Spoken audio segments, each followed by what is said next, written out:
Hello, beautiful people. Welcome back to our channel. The person of TB Joshua, that is Temitope Joshua, and his death sparked a lot of reactions. Some persons said he's a very good person, he's a philanthropist, a true man of God.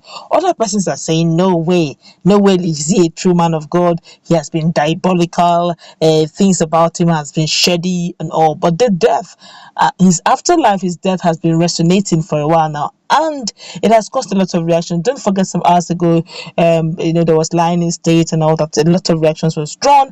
But right now, fellow pastors are beginning to speak up, and what they are saying is quite very indicting, very depending on whose fence you're looking at. But if you look at it critically, it's left for you to judge if these pastors that are talking are right or wrong. But before going to the news proper to find out what it is, these men are saying concerning the life and time of TB Joshua and why they hated him that much. We'd like you to subscribe to our channel by clicking on the red subscribe button. Beside it, you'll see a bell notification icon. Please go ahead, click on it to get notified as soon as we update our channel on YouTube. Well, the senior pastor of Awaiting the Second Coming of Christ Ministry, Adewale Giwa, has provided insight as to why top pastors in Nigeria never liked the senior prophet of the Synagogue Church of All Nations, that's CON, Temitope Balogun Joshua, aka TB Joshua.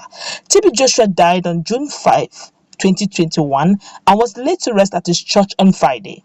The funeral service saw the presence of top politicians, entertainers, businessmen, businesswomen from all over the world. However, top men of God, in quotes, in the country totally shunned the funeral service, the same way none of them condoled with his family or scorned when he passed on.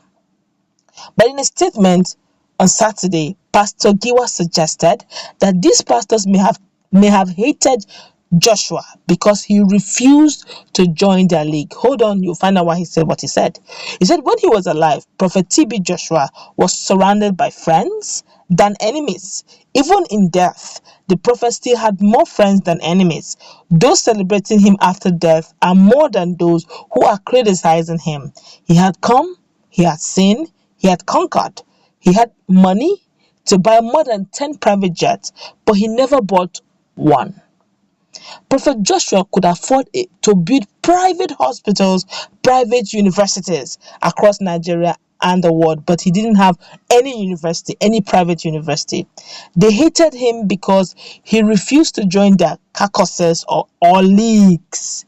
Maybe if he had succumbed and did what they wanted him to do, they would have honored him as one of them. A man who never had a spiritual father or spiritual fathers, but suddenly rose to fame. He never thought of opening another branch of his church in America or London or anywhere in the world aside the one at Ikotunegbe in Lagos, Nigeria. TB Joshua had a humble and submissive heart. God doesn't look at the outward appearance, but looks at the heart. No matter how powerful and strong you are, death is inevitable. That's so true. If God is for you, who can be against you? Nobody, my brother. The media only cares about the so-called top men of God who didn't send their greetings or attended the burial ceremony. Even the Jews, up till now, still don't believe in Jesus Christ. Also, in Nazareth, where Jesus grew up, they refused to believe in his teaching because they considered him one of them, therefore without the authority to preach to them. Are you God who sees the innermost thoughts, feelings, or secrets of others? He asked.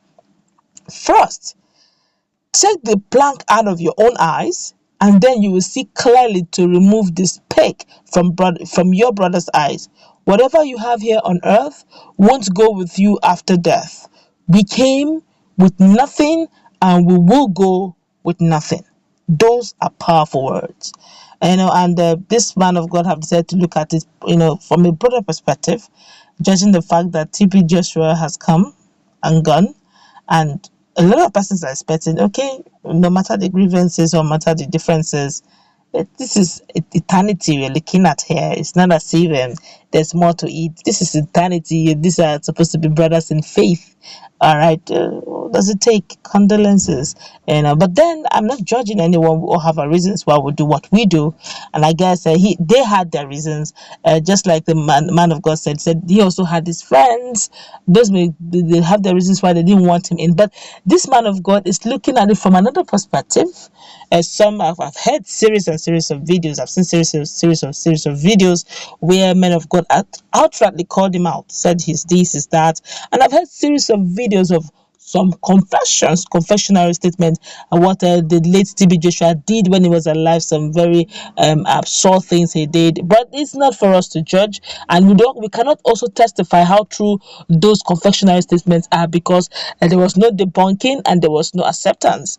But in all, we cannot deny the fact that he was a true philanthropist, whether he is TB Joshua was a man that looked out for the people philanthropically. I cannot tell you who he is spiritually, because I am not his father. I'm not his creator.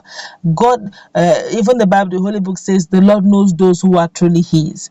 Okay, so whatever we do in secret is only the good Lord that knows those who serve him in spirit and in truth. We can only wear the cloth of religion, but those who are true servants and true children of the Most High, at the appointed time, will eventually unfold character, Bible says test or spirit. So yes, at some point there will be some testing, but from the good works we have seen several where TB Joshua gives people arms. Some persons have been left to themselves. TB Joshua picked them up. We can't take that away, and don't also forget that when he was alive, he was a man.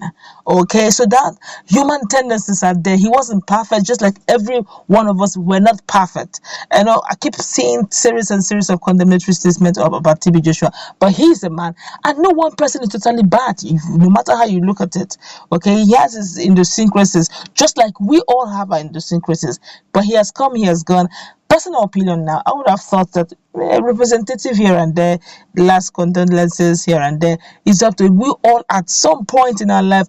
We will cross that threshold. We will meet our creator. We'll meet our maker, and we'll all have our answers. Questions we'll answer when the time comes. But for this, I feel that we all have personal opinions. He has come and gone. We wish him well. We also pray that we'll get to see him on that glorious day in the Lord's side. But then, like we always say, this race is not a communal race, it's a personal race. So we all will be called at our own personal, our personal dealings with God will be revealed on that faithful day. But just like Pastor Giwa said, he may have his enemies, he may have his friends, but his time has come, he has gone. It's not left for us to live our life faithfully, knowing fully well that the same person who called us at one time will ask us how we have fared. Well, I guess as we're going to wrap it up, I do not know what the men of God have in their mind, but they didn't come. But don't forget, they could also be praying for TB Joshua in their various closets. Okay, so we cannot judge people by their outward appearance. You do not know if they have prayed for him in their closet. Let's meet in that comment section. Do you agree with what Pastor Giwa said, or do you think he was actually going a bit too political?